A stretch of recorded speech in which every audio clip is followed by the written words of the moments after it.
Most noble barons were those Bretons of Brittany.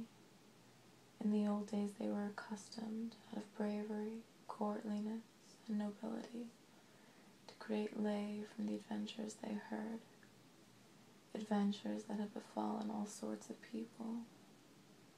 They did this as a memorial, so that men should not forget them. They made one that I heard, should never be forgotten, about Equitan, a most courtly man, the lord of Nantes, a magistrate and king. Equitan was a man of great worth, dearly loved in his own land. He loved sport and love-making, and so he kept a body of knights in his service. Whoever indulges in love without sense or moderation recklessly endangers his life. Such is the nature of love that no one involved with it can keep his head. Equitan had a seneschal, a good knight, brave and loyal, who took care of his land for him, governed and administered it. Unless the king was making war, he would never, no matter what the emergency, neglect his hunting, his hawking, or his other amusements. This seneschal took a wife through whom great harm later came to the land. She was a beautiful woman of fine breeding, with an attractive form and figure. Nature took pains in putting her together. Bright eyes and a lovely face, a pretty mouth and a well-shaped nose. She hadn't an equal in the entire kingdom. The king often heard her praised. He frequently sent his greetings to her, presents as well. Without having seen her, he wanted her, so he spoke to her as soon as he could. For his private amusement, he went hunting in the countryside where the seneschal dwelt. In the castle, where the lady also lived, the king took lodging for the night after he had finished the day's sport. He now had a good chance to speak to the wife, to reveal to her his worth, his desires. He found her refined and clever, with a beautiful body and face, and a pleasing, cheerful demeanor. Love drafted him into his service. He shot an arrow at the king that opened a great wound in the heart where love had aimed and fixed it. Neither good sense nor understanding were of use to the king now. Love for the woman so overcame him that he became sad and depressed. Now he has to give in to love completely. He can't defend himself at all. That night he can't sleep or even rest. Instead, he blames and scolds himself. Alas, he says, what destiny led me to these parts? Because I have seen this woman, pain has struck at my heart. My whole body shivers. I think I have no choice but to love her, yet if I love her, I'm doing wrong. She's the wife of my seneschal. I owe him the same faith and love that I want him to give me. If by some means he found out about this, I know how much it would upset him. Still, it would be a lot worse if I went mad out of concern for him. It would be a shame for such a beautiful woman not to have a lover. What would become of her finer qualities if she didn't nourish them by a secret love? There isn't a man in the world who wouldn't be vastly improved if she loved him. And if the seneschal should hear of the affair, he oughtn't be too crushed by it. He certainly can't hold her all by himself, and I'm happy to share the burden with him. When he had said all that, he sighed and lay in bed thinking. After a while he spoke again. Why am I so distressed and frightened?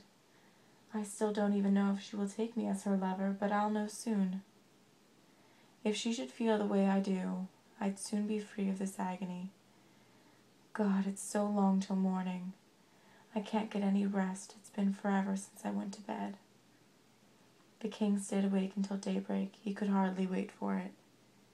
He rose and went hunting, but he soon turned back, saying that he was worn out. He returns to his room and lies down. The seneschal is saddened by this. He doesn't know what's bothering the king, what's making him shiver. In fact, his wife is the reason for it. The king, to get some relief and some pleasure, sends for the wife to come speak with him. He revealed his desire to her, letting her know that he was dying because of her, that it lay in her power to comfort him or to let him die. "My lord," the woman said to him, "I must have some time to think. This is so new to me. I have no idea what to say. You are a king of high nobility, and I am not at all of such fortune that you should single me out to have a love affair with. If you get what you want from me, I have no doubt about it, you'll soon get tired of me, and I'll be far worse off than before. If I should love you and satisfy your desire, love wouldn't be shared equally between the two of us. Because you are a powerful king, and my husband is your vassal, I'm sure you believe your rank entitles you to my love. Love is worthless if it's not mutual. A poor but loyal man is worth more if he also possesses good sense and virtue, and his love brings greater joy than the love of a prince or a king who has no loyalty in him. Anyone who aims higher in love than his own wealth entitles him to will be frightened by every little thing that occurs. The rich man, however, is confident that no one will steal a mistress away whose favor he obtains by his authority over her." Equitan answered her, "Please, my lady, don't say such things. No one could consider himself noble. Rather, he'd be haggling like a tradesman, who, for the sake of wealth or a big fief, would take pains to win someone of low repute. There's no woman in the world, if she's smart, refined, and of noble character, and if she places a high enough value on her love that she isn't inconstant, whom a rich prince in his palace wouldn't yearn for and love well and truly, even if she'd nothing but the shirt on her back. Whoever is inconstant in love and gives himself up to treachery is mocked and deceived in the end. I've seen it happen many times like that. It's no surprise when someone loses out who deserves to because of his behavior. My dear lady, I'm offering myself to you. Don't think of me as your king, but as your vassal and your lover. I tell you, I promise you, I'll do whatever you want. Don't let me die on your account. You be the lord and I'll be the servant. You be the proud one and I'll be the beggar." The king pleaded with her, begged her so often for mercy that she promised him her love and granted him possession of her body. They exchanged rings and promised themselves to each other. They kept their promises and loved each other well. They died for this in the end. Their affair lasted a long time without anyone hearing of it. At the time set for their meetings, when they were to speak together at the king's palace, the king informed his followers that he wanted to be bled privately. The doors of his chamber were closed, and no one was so daring, if the king didn't summon him, that he would ever enter there. Meanwhile, the seneschal held court and heard pleas and complaints.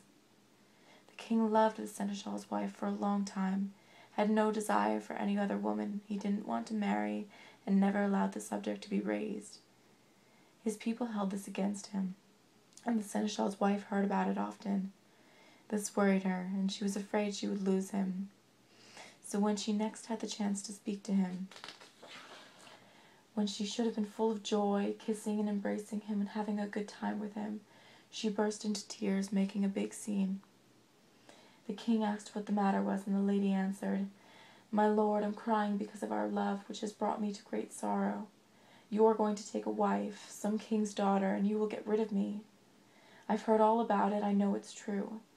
And alas, what will become of me? On your account I must now face death, for I have no other comfort than you." The king spoke lovingly to her. "Dear love, don't be afraid. I promise I'll never take a wife, never leave you for another. Believe me, this is the truth. If your husband were dead, I'd make you my lady and my queen. No one could stop me." The lady thanked him, said she was very grateful to him. If he would assure her that he wouldn't leave her for someone else, she would quickly undertake to do away with her lord. It would be easy to arrange if he were willing to help her. He agreed to do so. There was nothing she could possibly demand of him. "My lord," she says, "please come hunting in the forest out in the country where I live. Stay a while at my husband's castle. You can be bled there, and on the 3rd day after that take a bath. My lord will be bled with you, and will bathe with you as well. Make it clear to him, and don't relent, that he must keep you company. I'll have the baths heated and the 2 tubs brought in. His will be so boiling hot that no man on earth could escape being horribly scalded as soon as he sat down in it. When he's scalded to death, send for his men and yours. Then you can show them exactly how he suddenly died in his bath." The king promised her that he'd do just as she wished.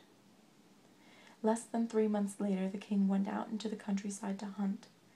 He had bled himself to ward off illness, and his seneschal bled with him. On the 3rd day he said he wanted to bathe, and the seneschal was happy to comply.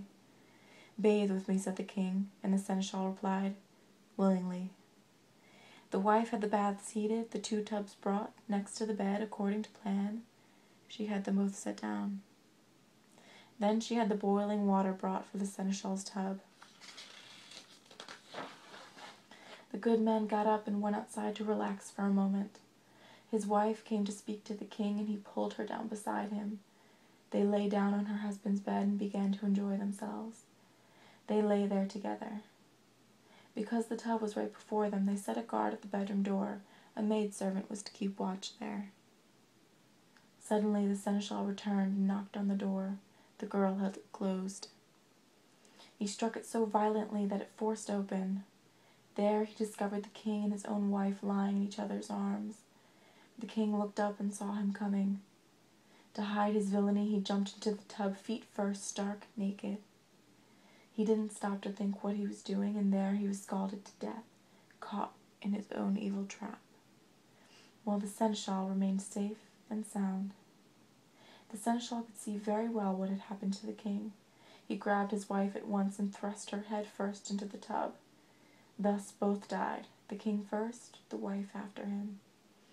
Whoever wants to hear some sound advice can profit from this example. He who plans evil for another may have that evil rebound back on him. It all happened just as I've told you. The Bretons made a lay about it, about Equitan, his fate, and the woman who loved him so much.